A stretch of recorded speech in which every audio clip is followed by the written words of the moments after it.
Welcome back to our YouTube channel JS commerce classes.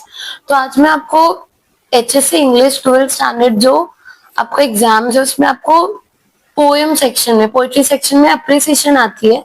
तो एक poem का आपको पैसेज आता है और एक पोएम का आपको अप्रिसिएशन भी आता है।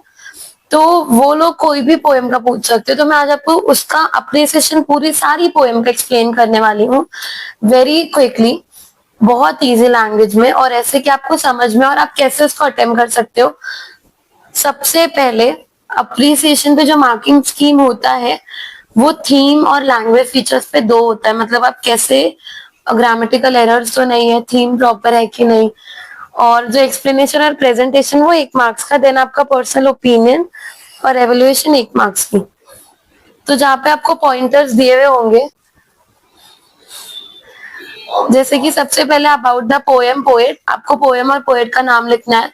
Form, theme, poetic style, language, features, inspirational message, special features, opinion, critical evolution of the poem, ऐसे पॉइंटर्स दिए हुए होंगे। अब वो लोग क्वेश्चन कैसे देते हैं, जैसे कि आपको पहला जो इंग्लिश में पोएम है वो है song of the open road. जहाँ पे song of the open road आपकी इंग्लिश में टेक्स्ट बुक में पोएम है वो है आपको पेज 94 और 95 पे। तो Walt Whitman, Song of the Open Road is taken from the poet's collection of poem Leaf of Grass. The poem reflects the speaker's confidence when starting out on life's journey. He has been inactive earlier but is now eager to set off. तो देखो अब कैसा होता है ना कि आपको पूरा इतना बड़ा अप्रिसिएशन आप नहीं लिख पाओगे, तो कोई प्रॉब्लम नहीं है, आप इतना मत लिखो। आप स्टार्टिंग में Walt Whitman song of the open road या the poem song of the open road is written by Walt Whitman taken from the poet's collection of poem leave in grass, आप इतना लिख दो। इन्होंने और एक्सप्लेन किया जहाँ पे आगे लिखा the road is a metaphor for life. Road metaphor है लाइफ के लिए, मतलब रोड दो तरीके से बात की गई, दो तरीके से यूज है। लाइफ के लिए एक ऑप्शन की तरह यूज है। There are opportunities to be seized. There is nothing to stop a person who is willingness to work for hard. तो जो लोग मतलब प्रॉब्लम से घबराते नहीं है, वर्क हार्ड करने के लिए रेडी, तो उनके लिए अपॉर्चुनिटीज है। Life is open for all to make use of. Life सबके लिए ओपन है। ऑप्टिमिज्म यानी पॉजिटिविटी आपके हार्ट को ओपन करता है, होप देता है। So the title song of the open door reflects the optimism and energy.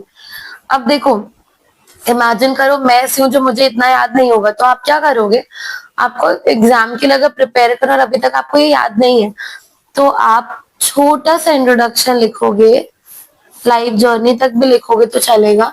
Then उसके बाद आप ये वाला पैराग्राफ छोड़ सकते हो, आप आगे आ जाओगे। जैसे कि William Whitman is often refer as the father of free words. The poem does not have regular matter. Poem के कोई रेगुलर मैटर नहीं है, राइम स्कीम नहीं है, और in the length of the line is irregular. ठीक है, आप इतना लिख दोगे। देन अब आप पोएट के बारे में, figure of speech, the poet uses figure of speech like alliteration and repetition, आप इतना लिख दोगे। इतना समझ में आया। Then last 4 line in parentheses are the enough feeling he has problem but he feels he can resolve them. He call the past as delicious burden. He says he will carry them yet move ahead, कि वो उनको carry करता और वो आगे बढ़ेगा। उसके बाद I like the poem as it's uplifting and inspire one to look forward to a promising future, आप इतना लिख दोगे। रही बात यहाँ थीम की, तो थीम में आप पहला लिख सकते हो यहाँ से लेके विथ होप तक। तो इस तरीके से ये आपको डिसाइड करना है, पहले आपको पोएम समझनी है, फिर आपको पोएम के अप्रिसिएशन को रीड करके आपको टिक मार्क खुद करना है कि आप कितना कितना याद करोगे अपनी कैपेबिलिटी के हिसाब से। सेकेंड पोएम है Indian weavers, text book page 100, जहाँ पे poem Indian weavers was written by Sarojini Naidu, जो हार्डवर्किंग वीवर्स, जो बुनाई करते हैं, बुनाई का काम, उनके बारे में है। हु वर्क्स सीरियसली मतलब होता है कि बिना रुके बहुत मेहनत से सीरियसली काम करना। The poem is in simple language and set in 3 quadrants. तो पोएम 3 पैराग्राफ में है, 3 अलग अलग थीम्स में डिवाइडेड है। The poet has woven the theme of the cycle birth, youthful exuberance and death into the poem. तो poet ने जो इंसान की लाइफ के 3 स्टेजेस होते हैं, आप बोलते हो बर्थ, मिडिल एज और डेथ, इसको एक्सप्लेन किया। तो आप यहाँ से यहाँ तक लिख दोगे। ये हो गया। देन द थ्री स्टैंजर्स, ये हो गया आपका थीम के बारे में। Are arrange in sequence of the stages of life, birth, prime of life and death. Each stanza is about the weaver viewing the proper attire for a person. Her stanza में Weaver, बुनाई करने वाले लोग किस तरीके से हर theme के लिए, morning, afternoon, end of the day के लिए वो लोग कपड़े बुनाई करे, कपड़े वीव करे, उसके बारे में और लाइफ स्टेज के बारे में थोड़ा सा बताया है। The style of the poem as the poet and the weavers are in conversation, जैसे वो लोग बात करें। The speaker asks the weaver why a particular cloth is being woven, कि वो पर्टिकुलर क्लॉथ वो टाइम पे क्यों बुनाई की जा रही, तो फिर वो उनको रिप्लाई करेंगे कि किसके लिए बना है, क्या है। The message of the poem is about the motion of life where each stage last for a while, कि हर स्टेज एक थोड़े लिमिटेड टाइम पीरियड के लिए होता है। Poem is easy to understand. Language is used rich with poetic devices like imagery, alliteration, rhyme, repetition. आप इतना भी लिखोगे तो भी चलेगा। Then राइम स्कीम लिख दो इस ए ए बी बी, तो इस तरीके से आपको इतना लिखना है। अगर आपको लग रहा है यहाँ पर भी बहुत है तो आप यहाँ पे भी स्टार्टिंग के 3 लाइन रीड करो, बाकी तो आप थीम में लिख ही रहे हो तो कंप्लीट हो जाएगा। ठीक है, तो अभी ये आपकी पोएम 100 पेज नंबर पे है। देन आपका है द इंचे प्रॉक, जो टेक्स्ट बुक पेज 104 और 106 पर है, जो मार्च 24 में पूछा था। Song of the open road और इंडियन व्यूवर्स अभी तक नहीं पूछा है, तो चांसेस है कि इंडियन व्यूवर्स शायद आपको पूछ ले ये song of the open road. The Inchcape Rock, the poem Inchcape Rock by Robert Southey is about a real stretch of treacherous rocks near the Scottish coast। तो पोएम का नाम है इंचे प्रॉक, जो आपको 104 और 106 में मिलेगी, जो मार्च 24 में यहाँ पे पूछा गया था आपको। और जो पोएम है वो स्कॉटिश कोस्ट, मतलब जो समुद्र का कोस्ट होता है उसके बारे में है, नियर द कोस्ट, वहां पे वो पोएम टेक प्लेस हुई है। The title gives the clue that the rock is a part of an interesting story। Title ये क्लू देता है कि जो रॉक वर्ड है ये स्टोरी का एक पार्ट है, तो आप पहला पैराग्राफ यहाँ से आता कर लो। थीम इज अबाउट, अभी आप थीम के बारे में बात करते हैं। अबाउट एन अ पायरेट के बारे में है। अबाउट एक पर्सन होता है and concern about his fellow humans, तो वो पर्सन को ना बाकी लोगों के बारे में फिक्र होती है, तो वो एक इंचे बेल बांधता है शिप्स को वार्न करने के लिए कि अगर नाइट का टाइम है, वो इंचे प्रॉक से स्टॉर्म की वजह से, वो रॉक की वजह से शिप टकराए ना, और जैसे अगर तूफान आने वाला होगा या हवा तेज चलेगी तो वो रॉक मतलब टकराने से बच जाएगा, क्योंकि वो बेल रिंग हो जाएगी। तो इस तरीके से लोगों की हेल्प करने का सोचते हैं। आपका थीम हो गया। But the rover in a fit of jealousy cuts off the bell, वो बेल को कट कर देते हैं just to trouble the about, उसको परेशान करने के लिए। Many months later, when the pirate was sailing towards Scotland, the weather was different as the frightened sailors were caught in the dark stormy sea। तो वो लोग फंस जाते हैं, पायरेट को रियलाइज होता है कि ये not trouble the about, but ये उसने खुद के लिए परेशानी खड़ी कर दी। तो ये भी थीम का हिस्सा, तो आपको लिखना पड़ेगा। फिर आगे मैं आपको ज्यादा नहीं लिखने को बोलूंगी। देखो, the poem is a ballad. Ballad एक टाइप ऑफ पोएट्री होता है जो आप सॉन्ग की तरीके से पूरा आप गाते हो, या किसी के बारे में डिस्क्रिप्शन होता है। Story is told in stanzas of 4 line, 4 line की स्टैंजास है। राइम स्कीम है ए ए बी बी, इतना लिख दोगे। Then the poet begins with a spring, a metaphor for the pleasant moons, and end with the nightfall, a metaphor for the dark situation, figures of the speech such as repetition, alliteration। बस इतना, ठीक है। तो इस तरीके से आप इतना यहाँ पे लिखोगे। ये आपको मिलेगा 104 106 पर। ये मार्च 24, मतलब पिछले साल के उससे पहले वाले ईयर में ये पोएम पूछी थी। Have you earned your tomorrow, it's on page number 112 in your text book. और ये मार्च 22 और जुलाई 22 में आपको पूछा गया था। पोएम के पोएट का नाम है एडगर गेस्ट। अब ये जो एडगर गेस्ट है, तो ये इन्होंने थॉट प्रोवोकिंग पोएम लिखी जो आपके सोच को जगा देगी, सोचने में मजबूर करेगी। जो पोएम का टाइटल है वो ये होता है कि कैसे हमको सोचने में मजबूर करते हैं कि have we done something useful, क्या हमने कुछ यूजफुल किया है।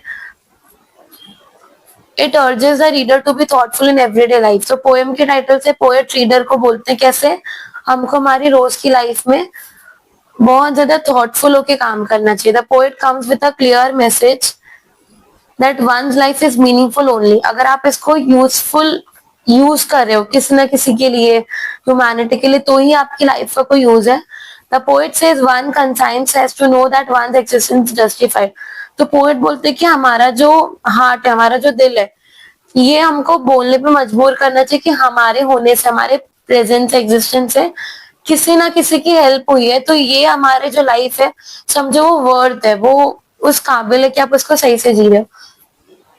or else he she cannot feel has the right to ask for one more day of life। Otherwise poet का ऐसा मानना है कि अगर मैं ऐसा नहीं हूं तो मैं और एक और दिन जीने के लिए मांग नहीं सकता, क्योंकि मेरी लाइफ तो मैं कोई यूजफुल बना ही नहीं रहा हूं। तो ये हो गया आपका थीम। फिर आप फिगर ऑफ स्पीच डायरेक्ट लिख दो। An important figure of speech is interrogation, जहाँ पे पोएट क्वेश्चन कर रहे हैं। फिर एलिट्रेशन और एंटीथेसिस। तो ये हो गया theme, sorry figure of speech. Then आप राइम स्कीम बता दो। 4 स्टैंजास और 4 लाइन ईच, और rhyme scheme A B B है, और जो टोन ऑफ द पोएम है इंस्पिरेशनल है। ठीक है, इतना भी आप लिखोगे तो चलेगा। स्टिल आपको लग रहा है कि और लिखना, तो it is an uplifting poem and I like it. We can take the message and begin implementing it in a life immediate and everyday. ये ऑप्शनल है, आप इतना भी लिख रहे हो तो आपको आराम से मार्क्स मिल जाएंगे। नेक्स्ट आपका है 2.5 फादर रिटर्निंग होम, जो आपको जुलाई 22 और जुलाई 24 में पूछा गया था। For the answer, refer to the solve July 24 activity sheet given.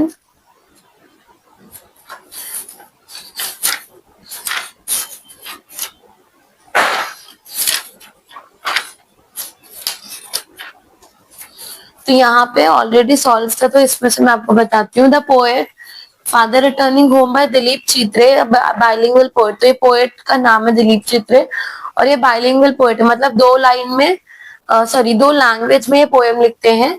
It is about a lonely old man's dull and pitiable daily routine and his isolation at home। तो poem एक lonely old man के बारे में है, और उसकी daily routine के, और उसके किस तरीके से वो घर में अकेला रहता है, उसके आइसोलेशन के बारे में। तो ये हो गया पोएम का नाम, पोएट का नाम, और थोड़ा सा थीम के बारे में। The theme of the poem is man's estrangement from the materialistic man made world. तो जो थीम है पोएम का वो है मैन का एस्ट्रेंजमेंट। एस्ट्रेंजमेंट मतलब किस तरीके से वो सबके साथ रह के भी खुद को स्ट्रेंज, अलग दुनिया से महसूस करता है। और उसके बाद the theme of isolation and alienation have been reflected in the poem. The 2 stanzas is written in free verse. 2 stanza पे फ्री वर्स में लिखा है। There is no particular meter और राइम स्कीम फॉलोड। यहाँ पे कोई पर्टिकुलर राइम स्कीम या meter नहीं है। Poetic devices simile, alliteration, onomatopoeia, signed of transfer, epithet. आपको इतना नाम नहीं याद हो रहा है तो आप बस ओनोमेटोपिया तक भी याद कर सकते हो। यहाँ तक लैंग्वेज सिंपल है, सिंबॉलिक एक्सप्रेशंस है, ये याद कर लो। पोएट ने पोएम को form of a dramatic monologue, monologue मतलब आप खुद से बात करे वैसे लिखा हुआ है, जहाँ पे पोएट इमेजेस यूज करते हैं पोएम में, जैसे कि yellow light, late evening train, grey platform, greying hair on wrist, convey that the father is the twilight years of his life. कि वो अपनी लाइफ के बोलते हैं ना सेकेंड स्टेज में होता है, मिडिल लाइफ स्टेज में होता है, तो वो है। और वो बिगनिंग से एंड तक सोच रहा है कि किस तरीके से ग्लूमी पोएम ग्लूमीनेस मेरी लाइफ में। पोएम थोड़ा सा ग्लूमीनेस के बारे में कि कैसे फादर के आइसोलेशन के बारे में। अब आपको इतना नहीं लिखना है तो आप इतना भी लिखोगे तो भी चलेगा। Message of the poem is relevant to in today's world. It sends an important message to the young adult to be compassionate, caring and patient with elderly. कैसे जो यंग बच्चे हैं आपके जैसे, हमारे जैसे, उनको अपने पेरेंट्स के लिए कंपैशनेट होना पड़ेगा, केयरिंग होना पड़ेगा। जिस तरीके से वो हमारा बचपन में ख्याल रखते थे, हमारे बारे में सोचते थे, वैसे हमको भी उनके बारे में सोचना पड़ेगा, बात करनी पड़ेगी।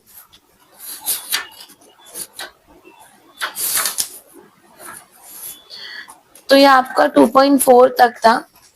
अभी मैं आपको आगे के पोएम्स में बताती हूँ।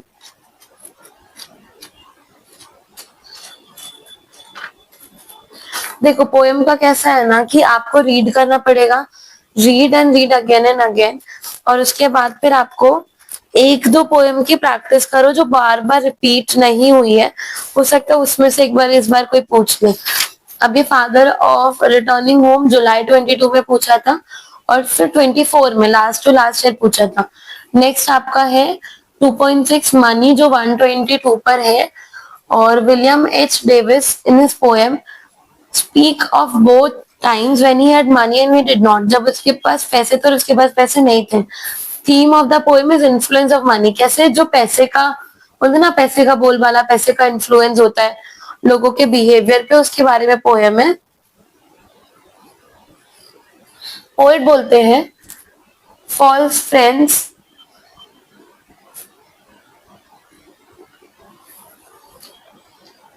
पोएट बोलते हैं कि किस तरीके से false friends are plenty when a man has money, जब लोगों के पास पैसे होते हैं तो उनके झूठे दोस्त या जो लोग उनको अपना दोस्त बताते हैं वो बहुत ज्यादा आसपास होते हैं, और फिर उनको उनका बिहेवियर पैसे की वजह से इन्फ्लुएंस होता है।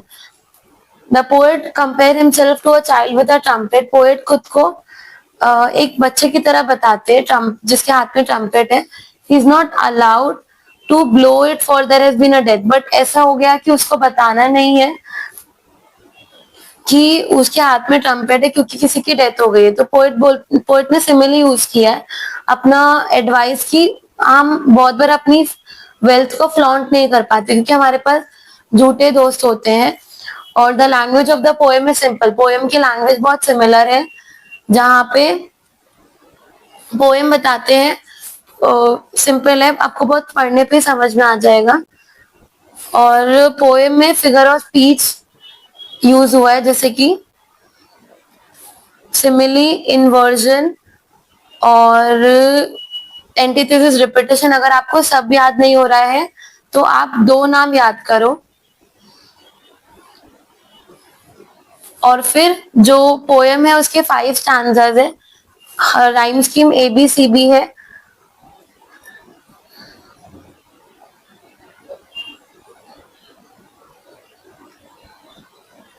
ये राइम स्कीम ABCB है, फर्स्ट 4 स्टैंजास में यूज हुई है, और यहाँ पे 5th स्टैंजा में AB, बट आप यहाँ तक लिखोगे तो भी चलेगा। और फिर उसमें आपको क्या करना है, ये लिखने के बाद आपका राइम स्कीम हो गया, तो फिर आपको आगे का देखो, ये आप लिख दोगे मैसेज के बारे में कि the message is that money does not bring happiness. Poet बताते हैं कि पैसे जो है वो हैप्पीनेस नहीं लेकर आते हैं। और किस तरीके से पोएट बोलते हैं कि poor are cheerful while the rich are worried, कि जब पुअर होते हैं किस तरीके से वो चेयरफुल होते हैं जबकि उनके पास कोई पैसे नहीं है। और जो पोएट बताते हैं कि किस तरीके से जो रिच होते हैं वो उनके पास पैसे होते तो भी फिर भी वो खुश नहीं हो पाते, वो कोई ना कोई परेशानी में वरीड रहते हैं। तो पोएम हमको वैल्यू देता है कि कैसे हमको मनी से अटैच, एज अ वैल्यू भी अटैच टू मनी, हम पैसे से किस तरीके से हर वैल्यू अटैच करते हैं। इसके लिए पोएट बोलते हैं we should not only things to chase, हमको सिर्फ चीजों के पीछे भागना नहीं चाहिए बल्कि कैसे उनका करेक्ट यूज करना है और खुश रहना ज्यादा इंपॉर्टेंट है वो बताए। ये आपको टेक्स्ट बुक पेज 122 में मिलेगा।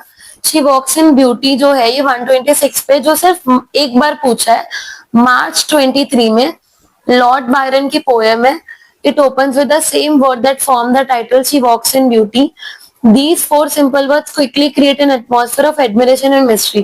तो वॉक्स इन ब्यूटी जो ये है ये इसमें किसी के बारे में, किसी को एडमायर करना, पसंद करना और फिर उसके बारे में सोचना। तो थीम ऑफ द पोएम है ब्यूटी, जो फीचर ऑफ वुमेन, मतलब एक लेडी है, वुमेन है, तो वुमेन के बारे में उसकी आईज, उसके ब्लैक ड्रेसेस यानी रेवन, सॉफ्ट सी काम ब्रो, आईब्रोज, उसके स्किन कलर के बारे में उसकी तारीफ की गई है। पोएट ट्रेस करते हैं, उसके बाद बोलते हैं कि मैं उससे ज्यादा उसकी इनर ब्यूटी के बारे में भी अच्छा सोचता हूँ और अप्रिशिएट करता हूँ।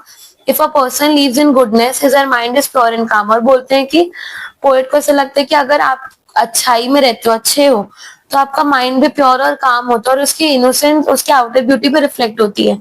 पोएट यूज करते सिमिली जैसे कि नाइट यूज करके, अलिट्रेशन।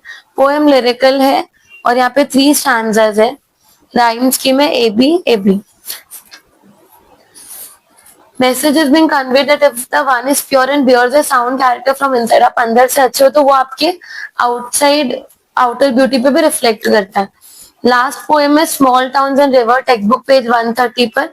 जबकि लास्ट पोएम है ये एक बार भी नहीं पूछी है। देखो ऐसे आपकी 3 पोएम है कि स्मॉल टाउन्स एंड रिवर, दूसरी आपकी है song of the open road और इंडियन रिवर्स। ये अभी तक एक बार भी नहीं पूछी है, तो मेरा ये कि आप इसको एक बार ज्यादा बेटर तरीके से याद कर लेना। स्मॉल टाउन एंड रिवर्स की जो पोएट है वो है मामंग दाई, जहाँ पे ये जो गांव होता है जैसे native place of Arunachal Pradesh, उसके बारे में उन्होंने लिखा है। बट वो ये बोल के थोड़ा सैड भी हो रही है। Theme shows in the way she begins a poem that small town reminds her of death। तो थीम इसके कि वो बोलती है कि जो छोटे गांव होते हैं या हमारे नेटिव प्लेस है मुझे डेथ की याद दिलाते हैं। इट इज शॉकिंग बिकॉज जो टाउन है वो अपना वेदर चेंज कर रहा है, डेवलपमेंट आ रहा है, हर चीज चेंज हो रही है, तो ये लाइफ की साइकिल आयरनी है। और इन्होंने बताया कि लाइफ साइकिल और डेथ दोनों ही परमानेंट नहीं है, बट रिचुअल्स परमानेंट है। फिगर ऑफ स्पीच है मेटाफॉर, पर्सोनिफिकेशन, आप इतना भी दो भी लिखोगे इनफ है। और the poem is in free verse and the poet uses easy language. Poem free verse है, पोएट इजी लैंग्वेज यूज करके आपको विलेजेस का, नेटिव प्लेसेस का इंपॉर्टेंस बताती है। The poem is a lament, poem है लेमेंट के बारे में, यानी सैडनेस है, डिस्ट्रक्शन ऑफ नेचर को लेके कि कैसे अब हर चीज डेवलप हो रही है। और पोएट बोलने की मुझे सॉरो फील हो रहा है when we read about how nature's beauty, nature की जो ब्यूटी वो डैमेज हो रही है बिकॉज ऑफ मैन्स ग्रीड, इंसान की लालच की वजह से, जिसको वो प्रोग्रेस बोलता है। तो इस तरीके से मैंने आपको सारी पोएम का एक्सप्लेनेशन दिया है। अगर आपको पोएम का शॉर्ट में अप्रिसिएशन का पीडीएफ चाहिए तो वो भी अवेलेबल है, आप चैनल पे देख सकते हो। और इसको अपने दोस्तों के साथ शेयर करना मत भूलना। और रिमेम्बर वन थिंग, रीड करके ही जाना है पोएट का नाम, फिगर ऑफ स्पीच और थीम। अगर आपको इतना भी याद है तो बाकी थोड़ा बहुत आप अपने ओन वर्ड्स में लिख सकते हो। Thank you so much, channel को सब्सक्राइब जरूर करना।